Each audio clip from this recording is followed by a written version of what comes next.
तर उशीर न करता चला वळूया आपल्या टिफिन रेसिपीकडनं।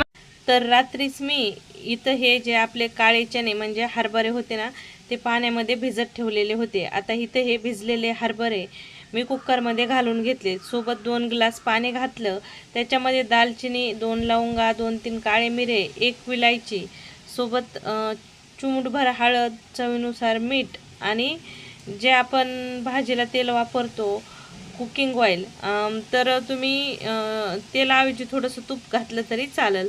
तर तेल घातलं, नंतरून कुकरचं झाकण लावून घ्यायचं आहे आणि हा कुकर आपल्याला गॅसवर ठेवून घ्यायचा आहे। कुकरच्या 3 शिट्ट्या काढायच्या आहेत। तर तुम्हाला दाखवते कशा पद्धतीने शिजले आहेत। असे छान मऊ इथं हे चणे शिजून घ्यायचे आणि तुम्हाला माहीत आहे चण्यामध्ये म्हणजेच हरभऱ्यामध्ये प्रोटीन किती असतं। तर छान मस्त असे आपले चणे शिजून झाले। तर आता एका वाटीमध्ये आपण घेणार आहोत 1 चमचाभर धना जिरा पूड, सोबत हळद पावडर, थोडीशी लाल मिरची पावडर आणि टेस्टच्यानुसार नमक आणि थोडंसं पाणी घालून घ्यायचं आणि याचं छान एक मिश्रण तयार करायचं, म्हणजे एक पेस्ट तयार करून घ्यायची, जेणेकरून मसाले आपण तेलात टाकतो त्यावेळेस ते मसाले जळत नाहीत आणि टेस्ट भारी येते। लगेच गॅसवर कढाई ठेवून घ्यायची, कढाईमध्ये तेल घालून घ्यायचं। तुम्हाला तेल किती हवं आहे त्याच्या हिशोबाने तुम्ही इथं तेल घालून घ्या। छान तेल घातल्यानंतर तेल गरम झालं की लगेच तेलामध्ये आपल्याला जिऱ्याची फोडणी देऊन घ्यायची आहे। याच्यात बाकीच्या दुसऱ्या जिन्नस घालायची काही गरज नाही, नॉर्मल फक्त आपल्याला जिऱ्याची फोडणी देऊन घ्यायची। जिऱ्याची फोडणी दिल्यानंतर जे मसाले आपण मिक्स करून ठेवले होते ते मसाले टाकून घ्यायचे। तर बघा मसाले टाकल्यानंतर किती असा धुरवरे आला तरीही मसाले जळले नाहीत, कारण स्टीलची कढई ती खूप गरम होते आणि या पद्धतीचे मसाले जर तुम्ही पाण्यात मिक्स करून घातले ना तेलात तर बिलकुल जळत नाहीत आणि मसाल्याची जी टेस्ट आहे ती तशी ना तशीच राहते।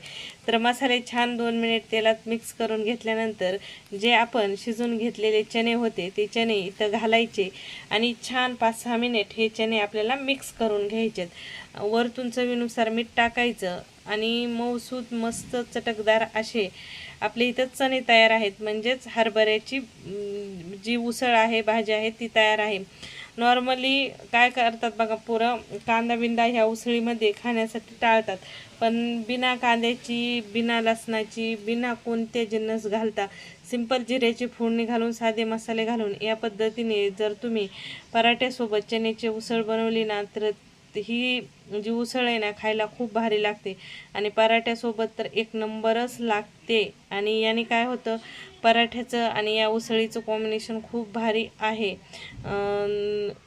चण्यामध्ये खूप सारं प्रोटीन असतं आणि पराठ्यामध्ये आपण हिरवी पालेभाजी घातल्यामुळं त्याच्यात फायबर, कॅल्शियम म्हणजे खूप बनवून घ्यायची।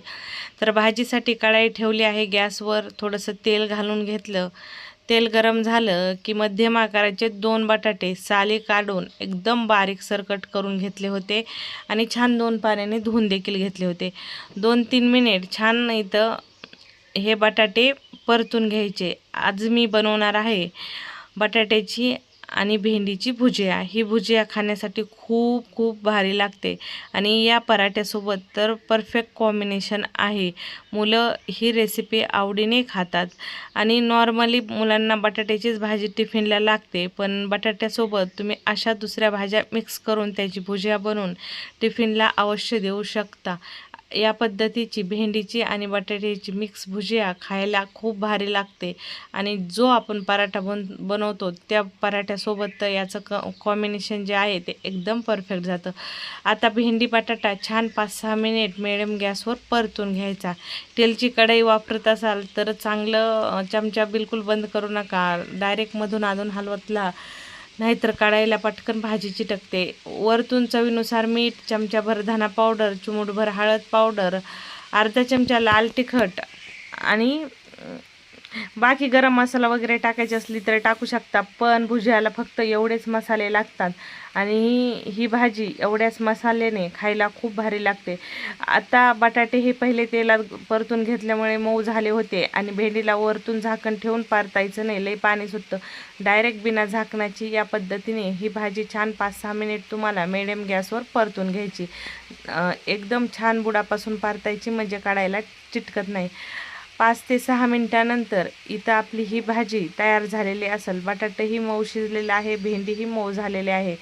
मस्त अशी आपली इथं बटाट्याची आणि भेंडीची भुजिया तयार आहे. तर झटपट भाजी आहे, पटकन टिफिनसाठी तयार होते. मुलं तर भाजी जी बनवणार आहे ती भाजी मस्त डाळी वापरून बनवत आहे. तर कढईमध्ये तेल घालून घेतलं, तेलात जिरे टाकून घेतले, जिऱ्याची छान फोडणी तयार झाली. नंतरून मध्यम आकाराचे 2 बारीकसर कांदे कढईमध्ये घालून छान परतून घेतले. कांदे परतून झाल्यानंतर मध्यम आकाराचे 2 बटाटे साली काढून बारीक पीसेसमध्ये कट करून ठेवलेले होते. स्वच्छ 2 पाण्याने बटाटे धुवून घेतले. बटाटे कढईमध्ये घालून छान 2-3 मिनिट परतून घेतले. बटाटे परतून होत आले की लगेच ह्याच्यामध्ये मी अर्धी वाटी मूग डाळ आणि मसूर डाळ मिक्स करून भिजत ठेवलेली होती 2 घंटे. भिजलेली डाळ इथं घालून घेतली. छान बटाट्यासोबत 2 मिनिट डाळ देखील मिक्स करून घेतली. नंतरून याच्यामध्ये आता आपल्याला मसाले घालायचे आहेत, ज्याच्यामध्ये सगळ्यात पहिलं तर चवीनुसार मीठ घालून घ्यायचं. नंतरून लाल तिखट घालायचं, हळद पावडर घालायची. आता या भाजीमध्ये जे मसाले तुम्हाला घालायचे ते तुम्ही तुमच्या आवडीनुसार घालू शकता. पण सिंपली या मसाल्याने ही भाजी खायला खूप भारी लागते आणि या भाजीचं या पराठ्यासोबत कॉम्बिनेशन एक नंबर लागतं. आणि मुलांना बटाटं बऱ्याचदा आवडतं आणि डाळी खायला कानकुसर करतात. पण या पद्धतीने कांदा आणि बटाटं घालून डाळ बनवली ना तर टिफिनसाठी डाळ एकदम भारी बनवून तयार होते. मुगाची डाळ आणि मसुराचं डाळीचं कॉम्बिनेशन एक नंबर लागतं बटाट्यासोबत आणि या पराठ्यासोबत ही भाजी तर खूप भारी लागते. नक्की तुम्ही तुमच्या मुलांना अशी भाजी टिफिनला देऊ शकता आणि नॉर्मल चपातीसोबतही देऊ शकता. छान 5-6 मिनिट ही भाजी परतून घेतली, वाफ देऊन घेतली. मस्त 7-8 मिनिटात ही भाजी तयार झाली. वरतून कोथिंबीर भरभरून दिली. गॅसवर कढई ठेवून घेतली. कढईमध्ये तेल घालून घेतलं. तेल गरम झालं की तेलामध्ये जिरे मोहरीची फोडणी देऊन घ्यायची. सोबतच मध्यम आकाराचे 2 कांदे लांबसर कट करून घेतलेले आहेत. कांदे देखील घालून घ्यायचे.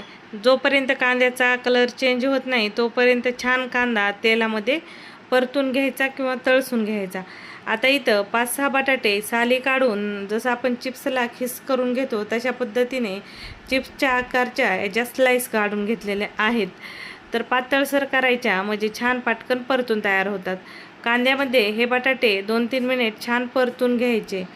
बटाटे परतून झाले की याच्यात नॉर्मल मसाले घालून घ्यायचे. तर नॉर्मल मसाल्यात लाल तिखट, हळद पावडर आणि धना जिरा पूड. धण्याची पावडर या भाजीला आवर्जून वापरा, भाजी जी आहे ती खाण्यासाठी छान लागते. तर आता मसाले घातल्यानंतर छान 2-3 मिनिट मसाल्यासोबत बटाटे परतून घ्यायचे. बटाटे परतून झाले की गॅस पूर्ण कमी करायचा आणि 5 मिनिट ताट झाकून बटाट्याला वाफ द्यायची. मस्त छान 5 मिनिट वाफेवर बटाटे मऊसूद होतात आणि आपली टिफिनसाठी परफेक्ट भाजी तयार होऊन जाते. वरून थोडीशी कोथिंबीर भुरभुरून द्यायची आणि बघताच क्षणी तोंडाला पाणी आणणारी टिफिनसाठी भाजी तयार असेल.